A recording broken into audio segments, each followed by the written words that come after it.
फार मोठी मेहनत घेतली आणि चांगल्या पद्धतीने समन्वय घडून आणण्याचं काम केलं। आमचा राष्ट्रवादी काँग्रेस अजितदादांचा गट सुद्धा यामध्ये सामील आहे।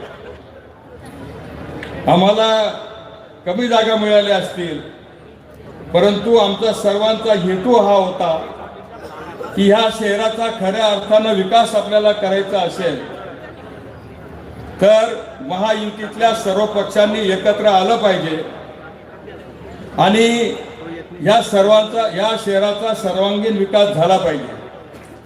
गेल्या 5-7 वर्षापासून राजू मामा आणि त्यांच्या सर्व सहकार्याच्या माध्यमातून या शहरामध्ये अतिशय मोठ्या प्रमाणामध्ये विकासाची गंगा वाहते आहे। हजारो कोटी रुपयाची कामं, काँक्रिटीकरणाची कामं असतील, अमृत योजना असेल, विविध प्रकारच्या विकासाच्या योजना असतील, त्या या शहरामध्ये राबवण्याचं काम सत्ताधाऱ्यांच्या माध्यमातून या ठिकाणी होत आहे। अजून खूप मोठा पल्ला आपल्याला गाठायचा आहे। या ठिकाणी जाहीरनामा प्रकाशित करण्यात आला।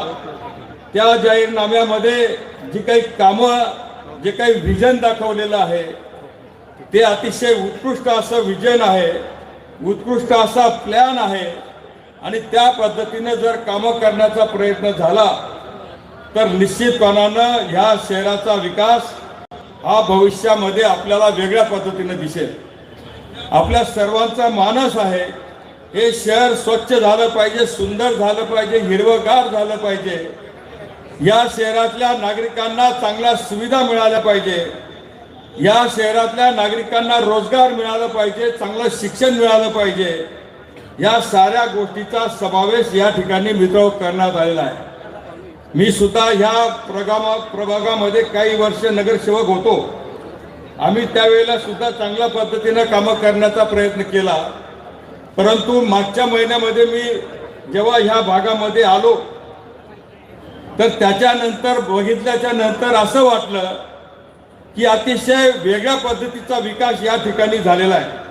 म्हणजे पिंपराळा गाव आणि शहर हे ओळखलं जात नाही अशा पद्धतीची कामं या ठिकाणी राजू मामा आणि सत्ताधाऱ्यांच्या माध्यमातून या ठिकाणी झालेली आहे। मामांनी सातत्यानं या ठिकाणी प्रयत्न केला, तळमळ केली, गिरीश भाऊंनी त्यांना मार्गदर्शन केलं, पैसा निधी देण्याचं काम केलं आणि हजारो कोटीची कामं या ठिकाणी आपल्याला समोर बघायला मिळत आहे।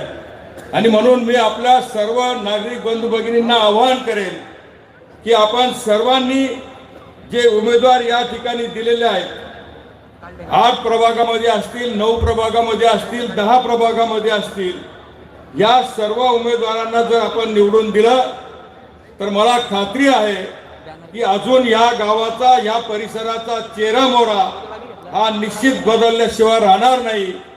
केंद्र सरकारमध्ये सत्ता मोदी साहेबांच्या नेतृत्वाखाली आहे, राज्यामध्ये देवेंद्र फडणवीस साहेबांच्या नेतृत्वाखाली आहे, राज्यामध्ये महायुतीचं सरकार आहे आणि त्यामुळं या ठिकाणी विकासाच्या साठी जो काही निधी लागेल तो निधी खूप मोठ्या प्रमाणामध्ये या ठिकाणी मिळू शकतो।